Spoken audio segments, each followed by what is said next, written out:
Hello, everyone, and thank you very much for joining us today. My name is Rustam Ertuğalp, and I am a scholar of performance studies and gender studies at Kadir Has University in Istanbul, Turkey, and a new member of the GYA. It is with great pleasure that I will be moderating this important session. Welcome to the Global Perspectives on Anti-Discrimination in Science session, run by the Addressing Systematic Discrimination Focus Group. I would like to remind you that this is a public session and it will be recorded. In this session, we'll have a public discussion about the state of inclusivity and equity in science and the need for anti-discrimination efforts. We will also introduce the Focus Area Group website, where you will be able to find forthcoming tools to help young scientists adopt anti-discrimination practices. That's it.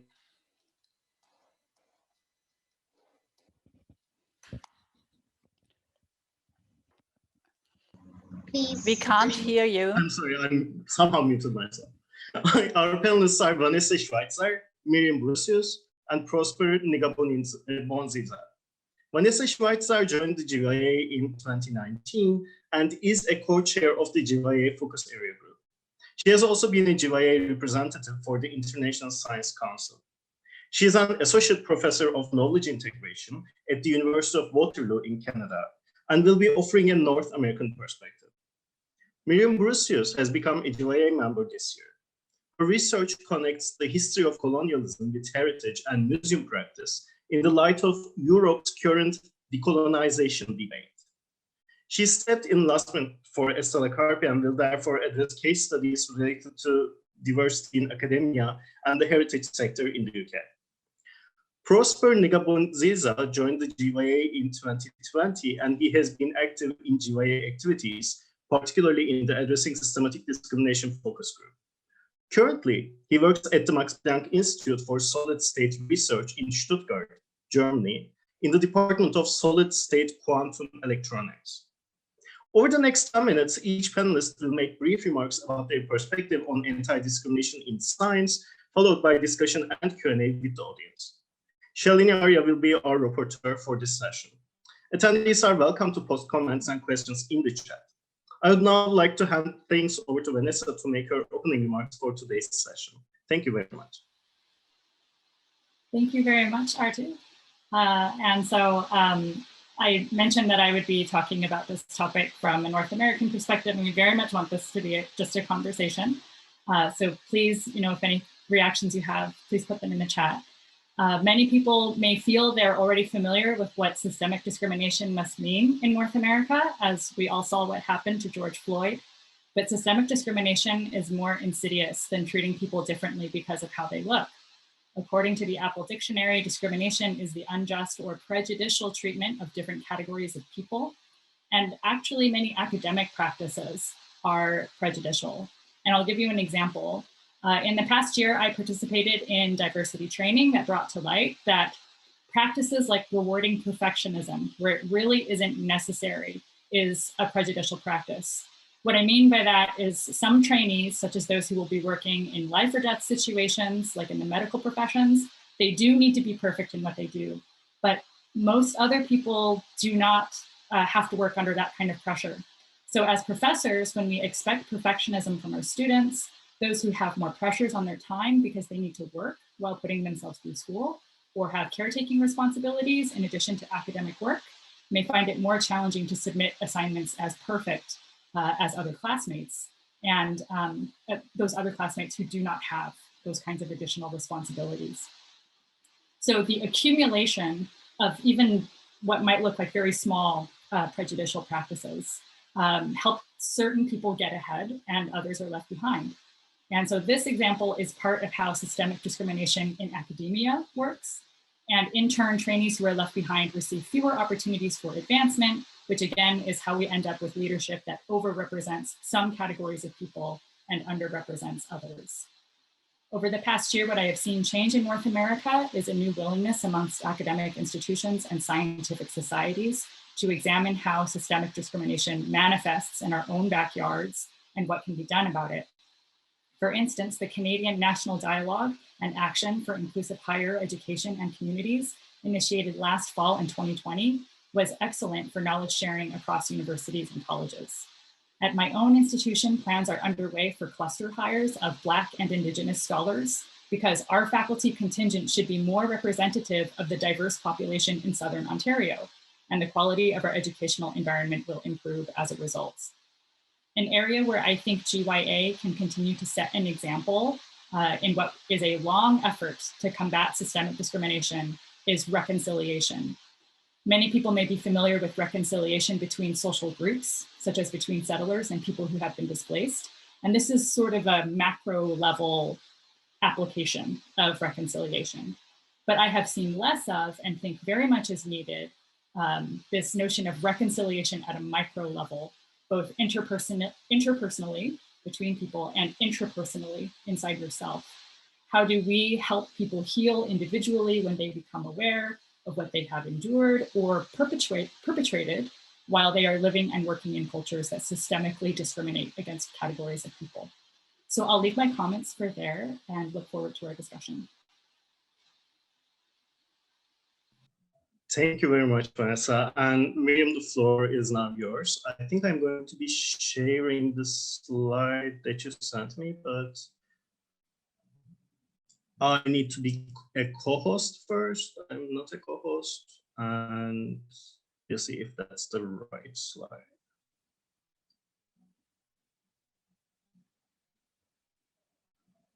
Maybe you can start. Okay. Maybe someone can make me a co-host and I can. You can share the slides? I can't. I'm not a co-host now. Oh, okay. Okay, I'm trying to look for someone who's sharing. This is the file I have now. Can you see? Oh yeah, this is the one. This is the one. Okay, perfect. So, thank you very much. Also for having me last minute. So I'm a historian of colonialism based in London, who, due to the nature of my research on museum and collecting, is also interested in curatorial practice in museums. And as such, I've become a member of an ethnic minority network here in the UK called Museum Detox, which has become a really strong voice when it comes to racial equality work in museums in the UK, especially since Black Lives Matter.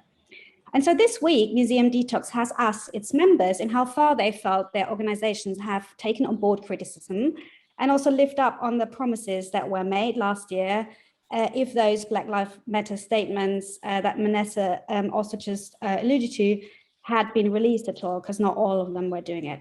So members were asked to respond to the questions whether their institution had done enough with yes, no, or not enough.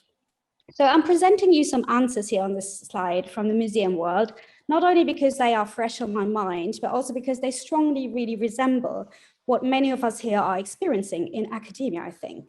So universities, like museums, are hierarchical organizations with complicated gatekeeping systems in place. And that gatekeeping is often tacit.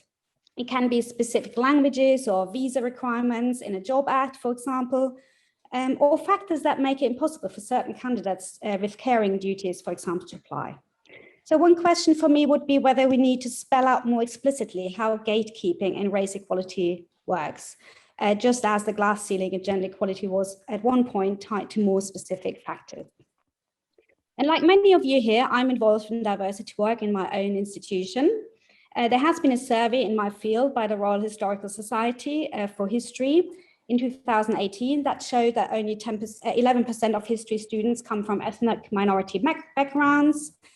96% of university historians are white, and underrepresentation is particularly stark for Black historians.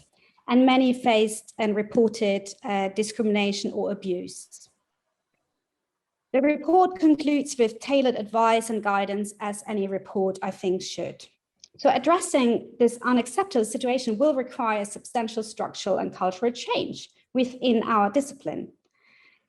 So as for what to do, I want to draw your attention now to the slide, especially that you might have looked at already, especially to the negative statement on the right, the large box there, which is an example of the pushback I and perhaps many others have seen recently. So 3 issues seem to be key here. The kind of leadership, the right kind of leadership, accountability, but also sustainability. But the latter can only be achieved if people of color are not the ones constantly on fixed-term contracts, as it's often the case in academia. As for what the Global Young Academy can do, as it was the case with gender equality, things only move forward with positive action or positive discrimination.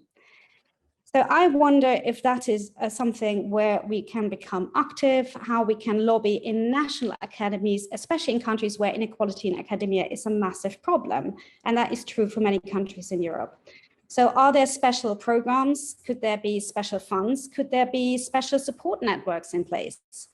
I personally did not have a good experience when I applied for my national academy, and think our relationship with those national academies and how they see diversity, that kind of conversation might be a good place perhaps to start. And I'll leave it here for now.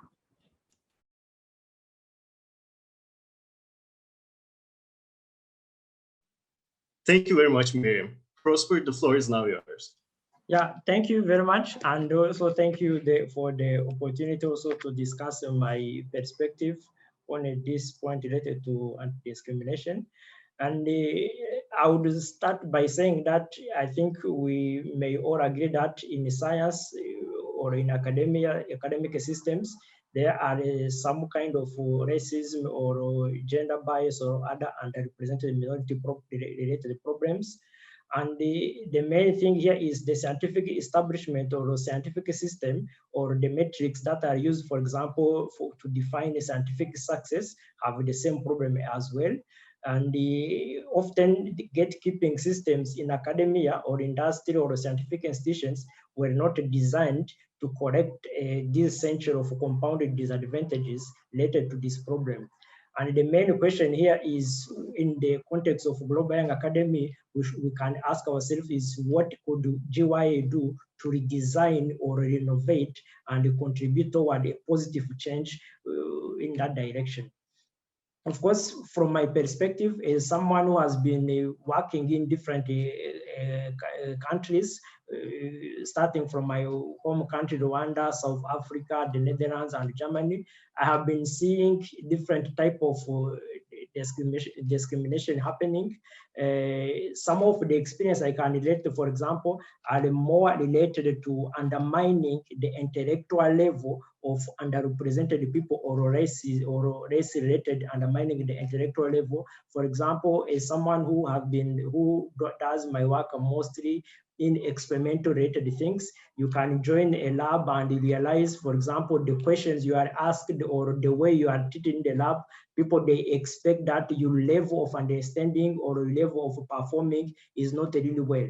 And often how I have been behaving or trying to do was trying, for example, to, instead of engaging in a tough conversation, trying to be peaceful, but also demonstrating actually in action by proving myself in, for example, collecting proper data and proving myself by showing that I can actually do the work experimentally and bring the data which are consistent and well taken. Then in the end, people believe in what one is doing.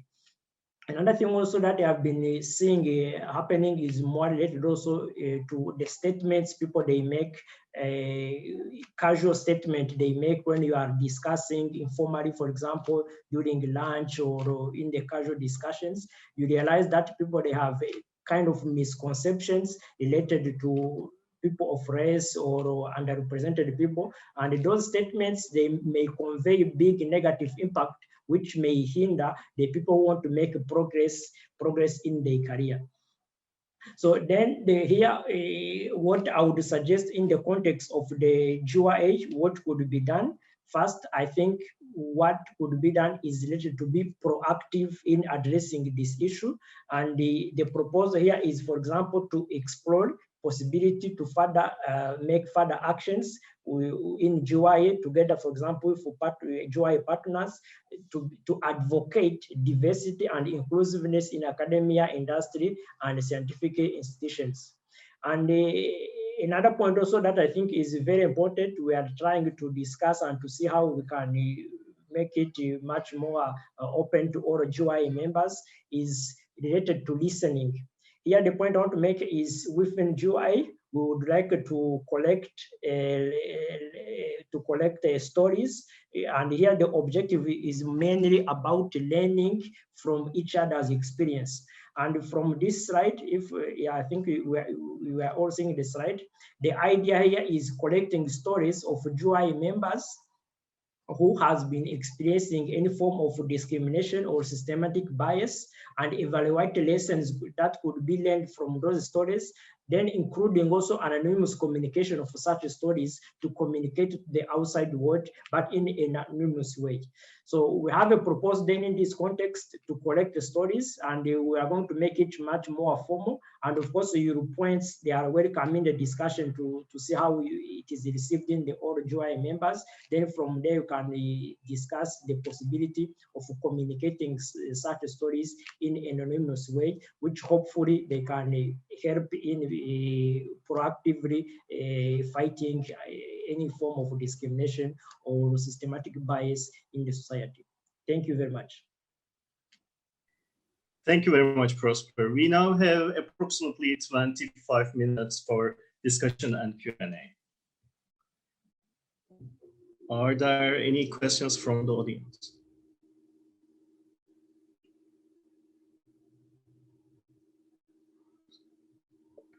So I wanted to ask, have we compared like different measures taken in different countries to go against discrimination? So what has been, the positive and negative things if you go for quotas, or if you go for a general, rule against discrimination, or if you do like all the CVs without a name or picture or nationality, what or gender, what's that happening? So are there some studies to see what could be like kind of the best measures that could maybe work in different cultural settings?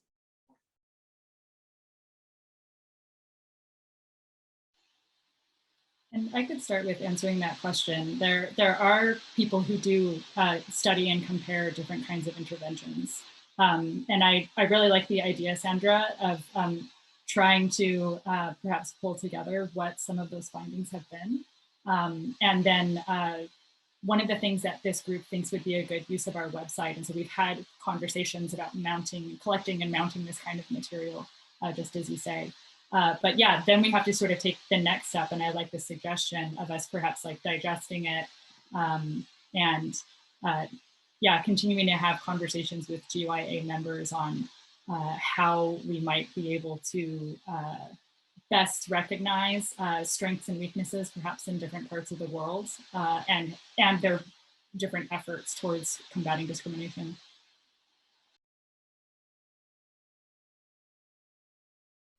Miriam, please. And Yeah, also, sorry, yeah. And also, I think, thank you, Vanessa, and for the comments and for the question also from Sandra. And I think that's also the idea for the stories you would like to collect. I think the stories also will give a perspective from a different part of the world, because from a GI perspective, we come from different continents and the country. From there, you can learn how things are happening in different countries. And also in the story where I want to collect, there is also some positive impact or positive actions that have been taken to address the issues, which also from there you can learn in the different part of the world and the countries how things are happening. Okay.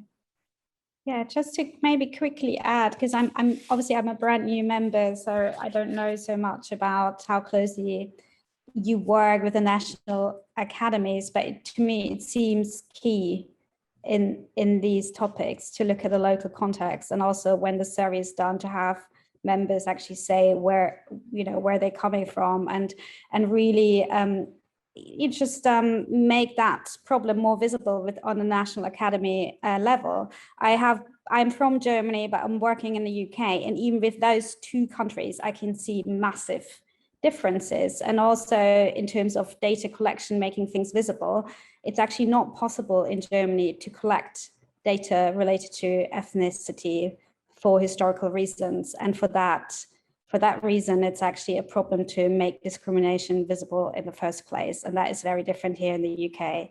And so it's very sort of, you know, context specific, what can be done. Thank you very much. Eshai?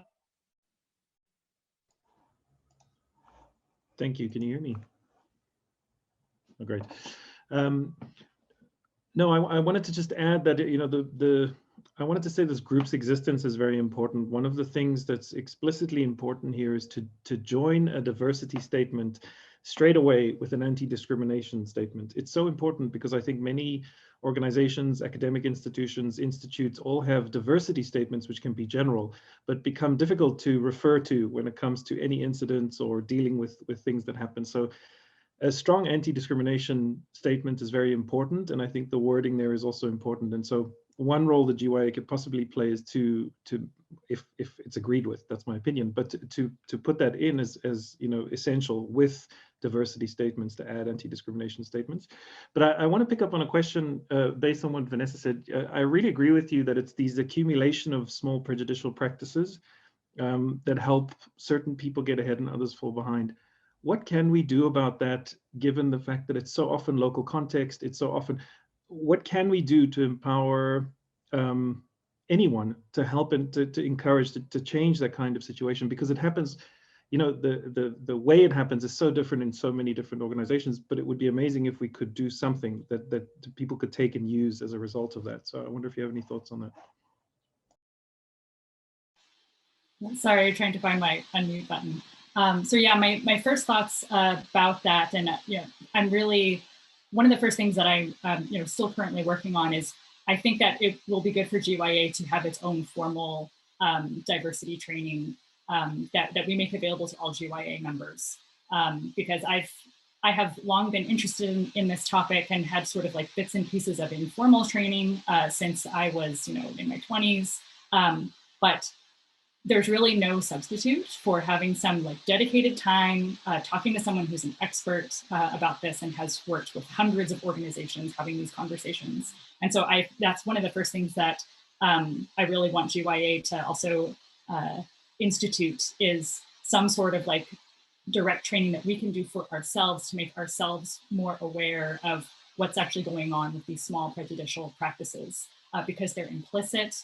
I was saying earlier that the reality is that we all come from cultures that are discriminating against someone in some way, and we're often just not aware of it. So that's where having that trainer that kind of walks you through these exercises to sort of encourage you to look at things and look at things you hadn't even been looking at before. Like, that's the first step. So just getting the awareness.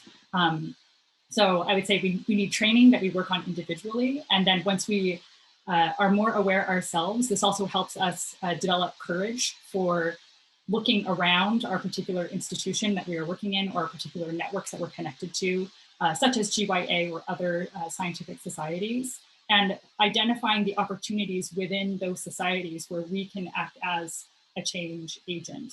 But I really think that first step, it comes from awareness, and then also getting an idea of, okay, so what are the many different ways that people have tried to step forward and do something about making the wider culture that, you know, currently has those embedded discriminatory practices, trying to systematically, we can dismantle these things, but we have to see what they are first.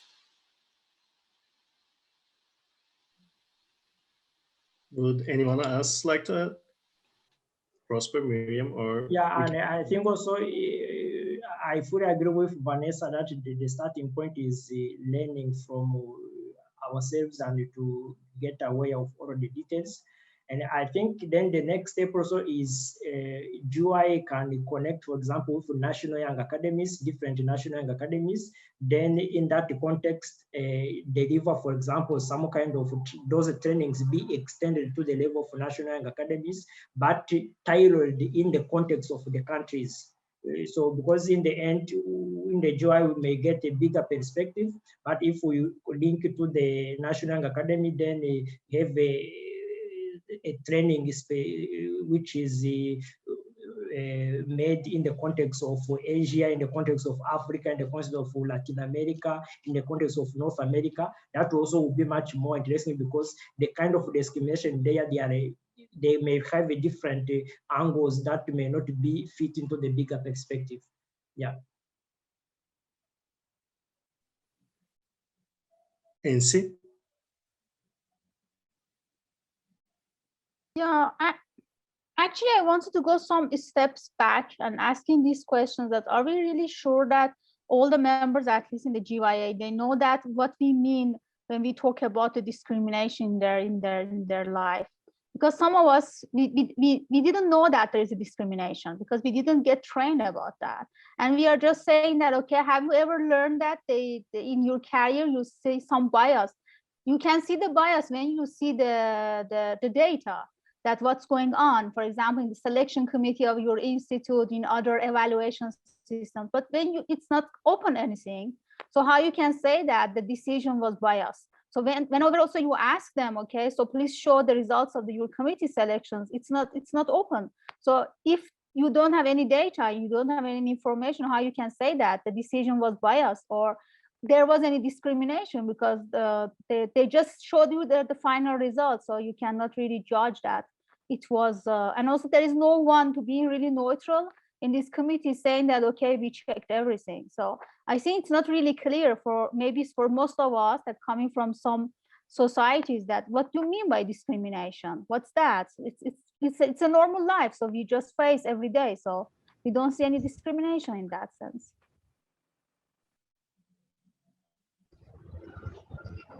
Please, Mir. Yeah, I might also just on that point add that at least here in the UK, anti-bias training has become a problem, in as much as organizations now think once they have done it and their staff have, that the problems have disappeared. So that's sort of the next phase we are in here, whereas in Germany, the phase of having anti-bias training in the first place hasn't actually started. And so I wonder where we need to intervene here. I think, whenever we lobby for it, we also need to communicate what the problem is with anti-bias training, because it's obviously not a way out of the problem. And it doesn't mean that, everyone is done once they've taken the course. It's quite the opposite, that it has created a new set of problems. I don't know if that's also the case for other countries, but it would be interesting to hear. And I would just like to follow Sorry, up with... may I add something? Yes, please. Sorry, I can't raise my hand because I don't know, for some reason I can't see the option. So I'm just listening and following all these discussions that you guys have, and it's really wonderful, to start this project, on a bigger level, on a bigger scale. But what made me think after listening to all these comments is that we are having, difference of opinions. So first of all, I think we need to define that for the GYA, what bias or discrimination would mean, because we have diverse, membership from all over the world. And I think taking all of them on just single platform and having, a shared common trust and understanding is the real challenge. So I really would appreciate, this group to think about that as well, to look forward in a way that, combines our overall membership and, taking religious, taking cultural context, and taking, we are even changing the, making changes in the constitution from developed and developing countries to a new term. So, this makes us, think in a little bit of different direction, that first we need to see, what our membership, where they stand. So I really would appreciate if this group starts, from having these discussions of what is the meaning of bias according to different cultures and different parts of the world. What does, discrimination stands for them? Because something that is considered discrimination in one part of the world might not be considered discrimination in the other part of the world. And how, after taking all these different contexts, how we are going to take this project forward, because being part of the GYA, I think this is a very important a duty that, you know, we all need to think about. We all need to, you know, look forward to. I definitely agree. We have so many things, you know, to look forward, and, you know, no one is perfect. Then one other aspect that I would like to say, apart from, you know, different cultures and religions and you know, different economical situations of different countries, I would say there's one other aspect that is linked to the subject matter. So when you talk about discrimination and bias to someone who is from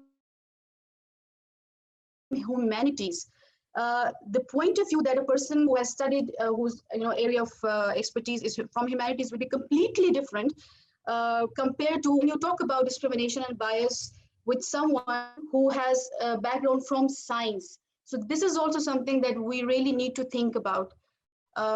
Thank you. This is my I mean, just an observation that after listening to all this, I was just trying to convey. And I myself, by the way, I am from sciences. I am from sciences. I have a very diverse background, you know, culture-wise, country-wise, and, you know, these discussions linked to, you know, very sophisticated topics. Sometimes I myself feel a bit difficulty to understand, and then I go back to my friends who are from humanities. So I thought this point would be really important to bring forward. Thank you.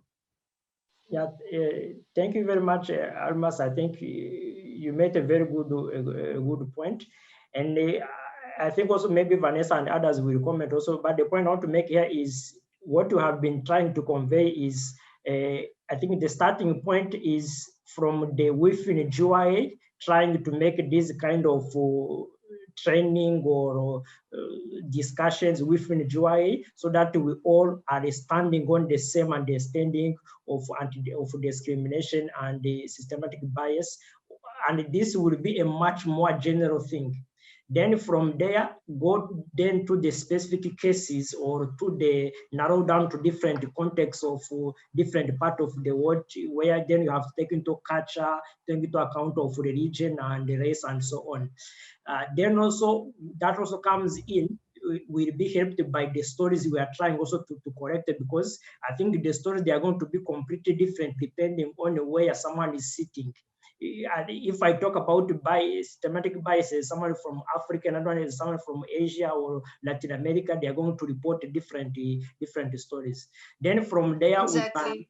Then from there, then we are going to see how we can even make this project much more elaborated. And also I think from the stories and also from the training, it will be an opportunity maybe also to make even a document that will convey all of those stories and all of those information we have learned from within GYA, which I think would be something to communicate to the outside world, to demonstrate that in the GYA we can live it together, and even though we have a different background, and also discuss this hot topic like discrimination and so on in a friendly way, and find some kind of understanding or common understanding within members. Yeah. Yeah, and very quickly, all that I was going to say, where I'm in the same vein as things mentioned by Almas and Prosper. Part of the problem with anti-discrimination or anti-bias training is when it happens only in isolation, when there is not also things that are changed at a policy level with how an organization behaves, or, you know, whatever the habits of that organization are. So, yeah, training is one piece, but there are other pieces that also have to happen if we want to see the change that we hope for in the world. And Abhijit has been waiting, and after that we can take the last question from Rola. Hi. So like when we are talking about the discrimination or the gatekeeping, so I see that there are, like, you know, something like the first level where it is the policy wise, you know, the actively gatekeeping. Then comes the bias, which is not, I mean, the policy is not bad, but the policy is not affirmative enough. But then I see there is a third level of discrimination, which may not be directly applicable for us, but maybe for our students and for our postdocs. That is because of a history of societal discrimination. People who comes from that particular community or background, they have a higher, first of all, the lower level of confidence. And secondly, they have a higher pressure, performance pressure. And that actually may negatively impact their performance. Another important part is that many of the times, even the victim cannot actually understand or cannot even identify the bias or discrimination. So how whatever we are learning here or whatever we gain here, how that can be translated to our students and our postdocs. Thank you. Thank you. I think my comment or question is very related to what Abhijit just mentioned. I'm more of a practical person. So the first step is discussing about these cases and make them specific and make the examples specific so that we demonstrate what discrimination is. Because as we're all discussing here, discrimination, and we had the same discussions about excellence, discrimination is different to every person. But when we give it an example, then the person opposite us can understand what we feel as discrimination, which maybe it's not the same for the others. So the one is raise the voice, bring examples, make discrimination has a face. It's not an abstract concept. It's people. It's people that discriminate and people that are discriminated. So in GYA we do it. We open the platform. We give the space for these discussions. And but the next point is what do we do about it? What's the practical thing that we can do as GYA, except for being ambassadors of anti-discrimination and discuss about it? And as Abhijit said, being the role models to our students and our postdocs and our staff and our kids. Is there something, how can we fight this fight against discrimination practically? And I don't have the answers. I'm just thinking aloud. Thank you. Would any of our panelists like to respond, or we can take another comment or question? Any responses? We could take the other comment and see if it all rolls together. Please, Sandra. Hello, everybody. Yes, I think there's two different points. Yeah, I think one is the general points about our cultural difference, taking account everything that's go inside it as a person, where we can have some discrimination or some, previous idea of others. Okay, so this is something that we have to work together little by little, knowing each other as a person. And this is only where we need the code of conduct. So we learn about the others, respecting them and them respecting us. This is, I think, with the code of conduct can help a lot. But then what we were talking a lot is about, the discrimination really inside academics that is in a way included in the system that doesn't allow some people to go. So this glass ceiling that we talk for women in science, that is also real and even sometimes worse, depending of the country, for minorities, depending of race, that I don't like that word, but anyway, it's what they're used. I'm gonna say race in the cultural definition, and or sexual orientation, or etc. So this is where we can see which legal or which rules can be used to decrease this discrimination. So the discrimination coming from people of their belief will take more time, because it's only knowing each other that we can move that. But the rules to at least protect the life of people and giving them the same opportunities is what we need to try to give an advice as young scholars, because especially as we are, many of us, in the beginning or middle of our career, if there's discrimination at this point, this can have a big consequence at the end. And this is where then you can see really few people from some races in some scientific field. And so it's only what I wanted to know. I think we could work on both. Maybe the one for personal one is take longer time, but also it's nicer because it's know the others and know each other. Know yourself. And but the other one is really more kind of necessary, and we really need to do kind of a statement or trying to work with the science advice people to go forward with that one. So we'll be working with our community to try to understand each other, and this will take more time. And the other one is working with the science advice group. This is only, some things I was thinking of. Thank you very much, Sandra. Yeah, and I think the extra small comment I can add, I think, is from also what Laura was saying, to be much more practical.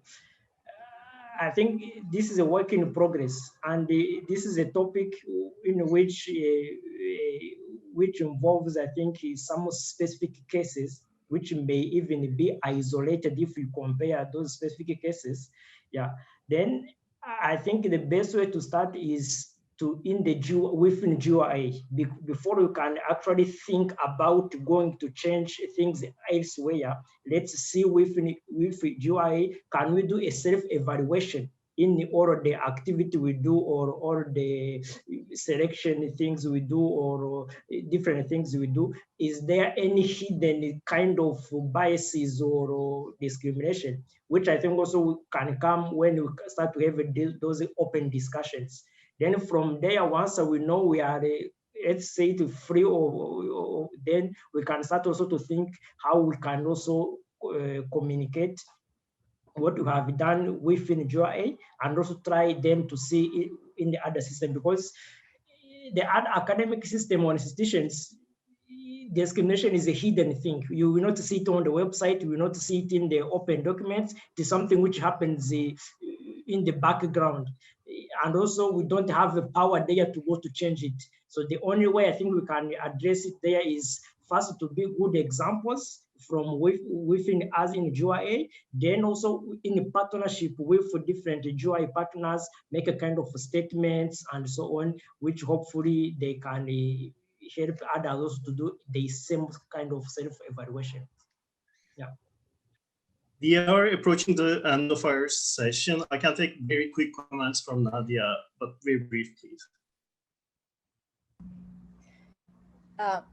Yeah, I think people are bringing up the issue of equality versus equity in the chat.